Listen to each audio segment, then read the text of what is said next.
بسم اللہ الرحمن الرحیم تبارك الذي نزل الفرقان على عبده ليكون للعالمين نذيرا۔ السلام علیکم ورحمۃ اللہ وبرکاتہ۔ میرا نام ہے قاری ابوبکر حیات اور میں آپ کو اپنے چینل پر خوش آمدید کہتا ہوں۔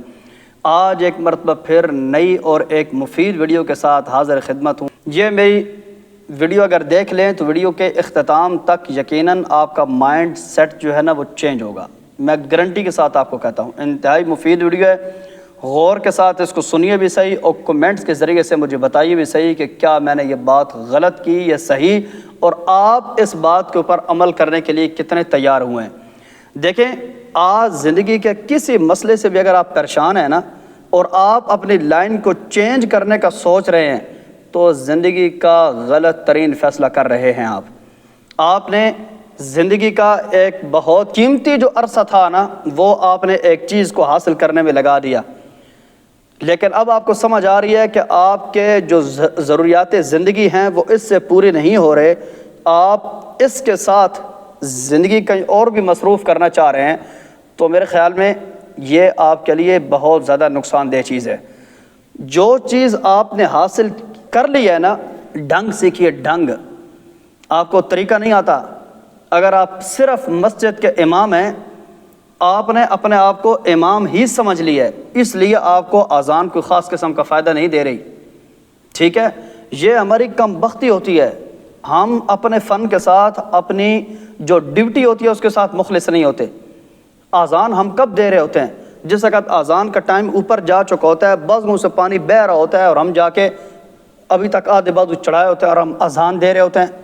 جو ہم مصلی پہ کھڑے ہو کے نماز پڑھاتے ہیں، ہم صرف نماز ہی پڑھاتے ہیں، اس نماز پڑھنے کے ساتھ ہمیں ذاتی طور پہ طبیعت کو خود تسکین حاصل ہوتی ہے یا نہیں ہوتی، یہ آپ نے بتانا ہے۔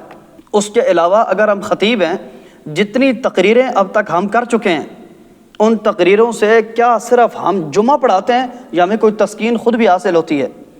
یہ تمام تر جو چیزیں ہیں نا یہ ترقی کی منازل ہیں۔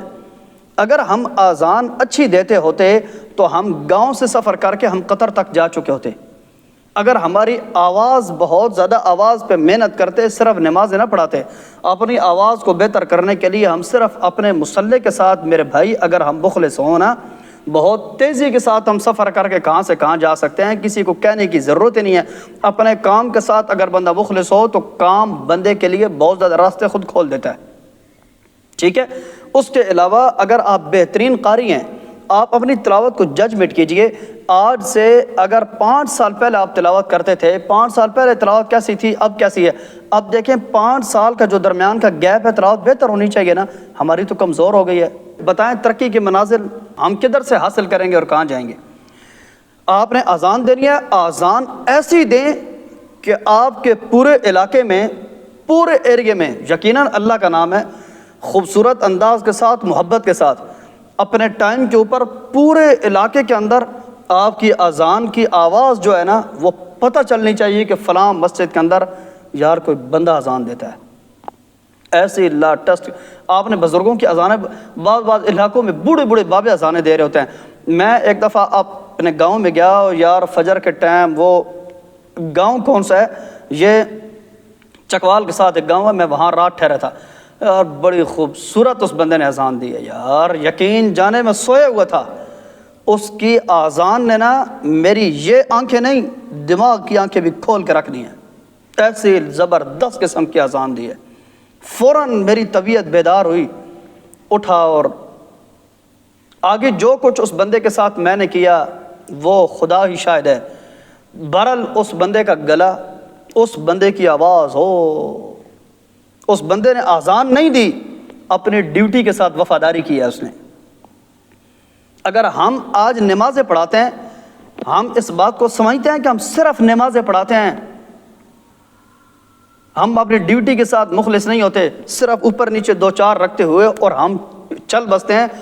ان 2-4 رکعتوں کے اندر آپ کو اس بات کا پتہ ہے کہ آپ کتنا زیادہ نقصان کر چکے ہیں، اور ڈیلی ہر نماز کے اندر نقصان کرتے ہیں۔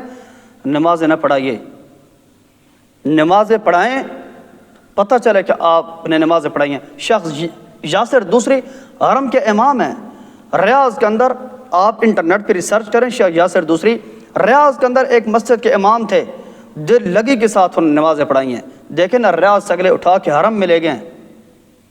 آج اگر ہم کسی گاؤں کے مسجد کے امام ہیں، ادھر کے ہی امام ہیں، اگر کسی گاؤں کی مسجد کے مؤذن ہیں، ہم ادھر کے ہی مؤذن ہیں۔ بھائی لائن چینج کرنے کا نہ سوچیں، اپنی ڈیوٹی میں بہتری لانے کا سوچیں۔ خدا کی قسم میں بہت قیمتی باتیں کر رہا ہوں آپ سے، آپ میری ویڈیو کو سکپ کریں یا جو بھی کریں، کام والے لوگ میری بات پہ عمل کریں گے۔ میرے بھائی، اگر آپ قطر میں ہیں، آپ سعودیہ میں ہیں، آپ لبنان میں ہیں یا UK سے میری ویڈیو دیکھ رہے ہیں، آپ اپنے کام میں واحد ہوں، اکیلے۔ جس وقت آپ ماحول سے نکل جائیں نا، وہ آپ کا خلا ایک عرصے تک کوئی پورا نہ کر سکے۔ اپنے کام پہ اتنی زیادہ محنت کریں آپ، اور اتنی جستجو کریں۔ دیکھیں، ایک ہوتا ہے مثال کے طور پر، میں اب تھوڑی سی محنت کر کے آواز خوبصورت تو بنا لوں گا، لیکن اپنی آواز میں درد یہ کیسے آئے گا؟ خوبصورت آوازوں سے زمانہ بھرا ہوا ہے، جو آوازوں میں ایک چاشنی ہوتی ہے نا، آوازوں میں جو کھچاؤ ہوتا ہے، وہ والی چیز ہوتی ہے اپنے کام کے ساتھ مخلص ہونے سے۔ اگر آپ کی اذان کی ڈیوٹی ہے، ساری اذانیں کس نے کہا دیں؟ ایک دیں، لیکن ایسی دیں نا کہ مسجد کے اوپر چلنے والے پرندے بھی آپ روک کے رکھ دیں۔ نمازیں جس مسجد میں آپ پڑھاتے ہیں، سپیکر نہیں ہیں، ایسی زبردست نمازیں پڑھائیں کہ اگلے سپیکر لانے پہ مجبور ہوں کہ یار اتنی اچھی آواز سے بندہ نماز پڑھاتا ہے، سپیکر کا بندوبست کرو۔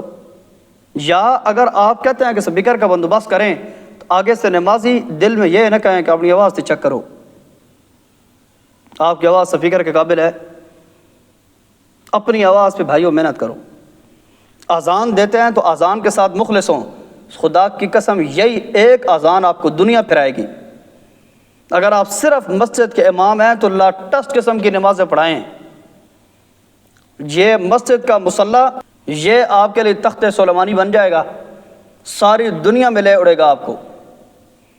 اگر آپ خطیب ہیں، ایسا زبردست قسم کا خطاب کریں، ایسا زبردست قسم کا، آپ کا خطاب کے بعد اخیر ہو، پورے وظائف کے ساتھ، پورے اہتمام کے ساتھ، پورے جستجو کے ساتھ، اپنی تمام تر صلاحیات کو اجاگر کر کے اپنی ڈیوٹی کو آخری ڈیوٹی سمجھ کے ہر دفعہ دینا چاہیے۔ بہت فائدہ ہوگا آپ کو، بہت فائدہ ہوگا۔ کسی جگہ پر بھی آپ ہیں نا، کویت میں ہیں، قطر میں ہیں، سعودیہ میں ہیں، کسی جگہ پر بھی ہیں، میری اس بات کو آزمائیں، دل کے ساتھ، دل سے نمازیں پڑھائیں۔ دیکھیں، اب مسجد بالکل خالی ہے، ٹھیک ہے، اب اگر میں اذان دیتا ہوں، میں کس کو سنا رہا ہوں؟ کون ہے مسجد میں یار؟ 2-4 بندے بھی نہیں ہیں، خالی ہے بالکل مسجد، ٹھیک ہے۔ یہ والی جو آواز ہے، یہ دل کو لگتی ہے۔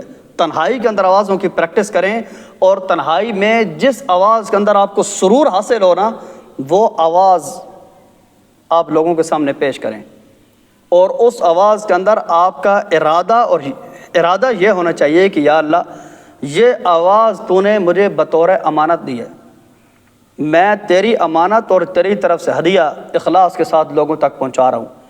اس آواز کے ذریعے سے لوگوں کے دل بدل دے۔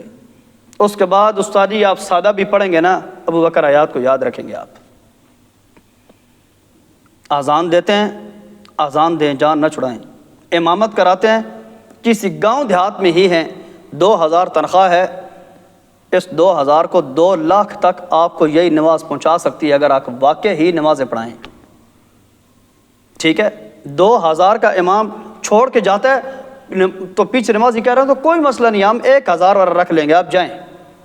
ان کو پتہ ہے بھائی اس جیسے کئی پھر رہے ہیں، ہم اپنے کام کے ساتھ مخلص ہی نہیں ہیں، ہم نے ادھر بھی پنگے ڈالے ہوئے ہیں، ادھر بھی پنگے ڈالے ہوئے ہیں۔ بھائی اس مصلے کے اوپر جب آپ ہٹیں نا، مصلہ خود آپ کو کھینچے، کمال ہے یا نہیں ہے؟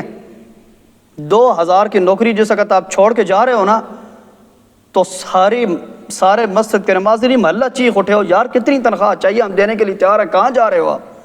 ہم آپ کو پیسے دیں گے، ضروریات نہیں پوری، 2000 کم ہے، 2 لاکھ دیں گے، یار ٹھہرو ادھر۔ کر کے دیکھیے، میری باتیں چسکے کے طور پہ نہ سنیے، میری باتوں پہ عمل کیجئے، اس کے بعد مجھے کمنٹ کے ذریعے بتائیں کہ میں نے یہ باتیں غلط کی ہیں یا صحیح کی ہیں۔ اگر آپ قاری ہیں دل کے ساتھ تلاوتیں کیا کریں، یہ سمجھیں کہ میری زندگی کی آخری تلاوت ہے، دل کے ساتھ پڑھنے کی کوشش کریں۔ اللہ تعالیٰ آپ کو عالم بھی پھرائے گا اور اللہ تعالیٰ عالم کو آپ کی خدمت کے لیے متعین بھی کر دے گا۔ بہت قیمتی باتیں میں نے آپ کے ساتھ کی ہیں، شاید آپ کے دل میں اتر جائے میری بات۔ اگر کسی ایک بندے کو بھی میری یہ باتیں پسند آ گئیں اور اس نے عمل شروع کر دیا نا، میری اس ویڈیو کا آپ نے حق ادا کر دیا ہے۔ اگلی ایک مفید ویڈیو تک کے لیے آپ نے بھائی قاری ابوبکر حیات کو اجازت دیجیے۔ والسلام علیکم ورحمۃ اللہ وبرکاتہ۔ اللہ حافظ۔